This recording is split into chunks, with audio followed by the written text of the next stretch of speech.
Hey everyone, and welcome back. I'm going to look at kind of a fun stud game situation today, and I did the nerdy math work for everyone here in this Google Sheet on the right, and we're going to use the stud flop draw alpha features to take a look at a up card versus up card, range versus range situation in stud 8 or better that can go along with my math.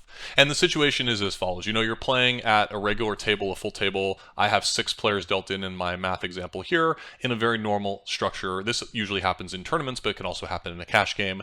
Let's say 100 ante, 100 bring in, 400, 800 level. This is a very common structure in stud games.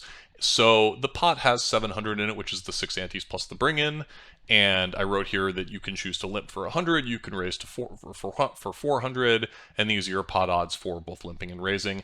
That's not super important to what I want to say today, but feel free to check out this math here if you're curious about any of that. I want to just talk about the situation where it folds all the way to the last guy to act, who has kind of a steal situation. And this comes up all the time in stud games where it folds to a steal spot, and then you have to decide how often to steal and how often to defend. You will see very good players basically never ever fold in the last act position here because they know this math very well. And that's what I'm going to go through with you guys today, just in a little bit of detail, and we can look at the range here in stud flop draw to take a look. So the first thing I want to point out to you guys is how much we can just immediately profit if we steal and the bring in folds too often. So here I have in row number 9, I have the bring in folds, and I set his folding percentage at 10%. And we can see that our immediate EV to steal is negative. So this means the likelihood that we just win the pot right there, and if the bring in doesn't fold, we just throw our hand right into the muck. But what number does this need to be before we just can immediately steal and show a profit if the bring in folds too much? The answer is right around 36-37% of the time. So at 36%, the EV to steal is -4, 36.5%, now we're at +2. So something right in that range. So if we come over to stud flop draw alpha and we take a look at the range of hands for the bring in here, and we start to see what hands does he need to fold before if we want to profit from him folding 37% of the time immediately. So if he folds the bottom 30%, 37% of hands, then he's only defending the top 63. So right here is the break-even point according to our math. And if you take a look at what hands are folded here, I think that this is extremely common. In fact, I would say that most people in the bring-in probably fold even more frequently than this. The hands that are folding here are the 2 king queen offsuit, the 2 queen 5. So basically he's folding here with offsuit combos with 2 low cards and 1 high card, and he's starting to call with a few of those. Some other hands that he's folding would be, you know, ace king, ace jack, ace 10, maybe possibly a split pair. I don't think too many people are folding split 2s here with a 10, but you know, you never know. And then obviously he's defending any low cards here. So this is the range that if he's folding more than this, we can just raise, and if villain defends, we can just throw our hand in the muck and still show an immediate profit. Look, if we make this range tighter, let's say we make it a top 50% range. You know, the bring in here is starting to play too nitty, right? In this spot in the bring in, he is defending, let's just call it right about here, top 50%. Let's just use this. Okay, so now if he's starting to fold hands as strong as a couple suited combinations, ace 10 offsuit, ace 9 offsuit, big card combinations with a small connected card, possibly split pairs. He's still not folding any lows, maybe just barely starting to fold the weakest of lows, but this is now getting to be a very nitty range. But if he's folding top 50%, and we come back over to our chart and villain folds 50% of the time, we are profiting significantly from stealing in this situation, and you will find people in the bring-in that play even tighter than this.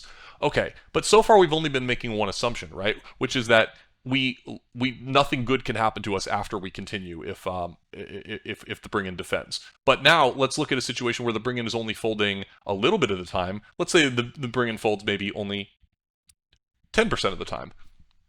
So when he folds, we win $70. But right now I have it set that equity when big blind defends is 0. That is not exactly true, right? What is our actual equity when the big blind defends? Let's say the big blind defends top 90%, and we filter that, and now we can look at the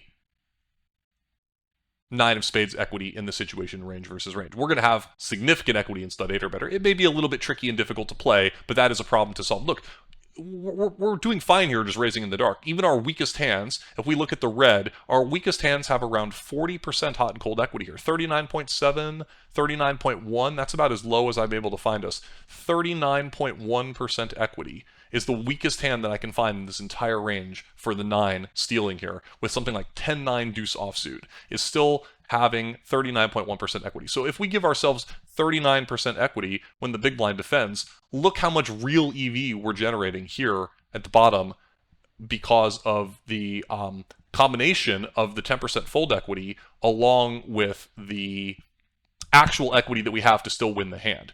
I mean, we can tinker with these numbers all you want. If we give villain, instead of only defending top 10%, we say he's way tighter, and instead he defends, only top, let's see, I already filtered out top 90%, so top 60%, something like that. So this is about top 50% overall.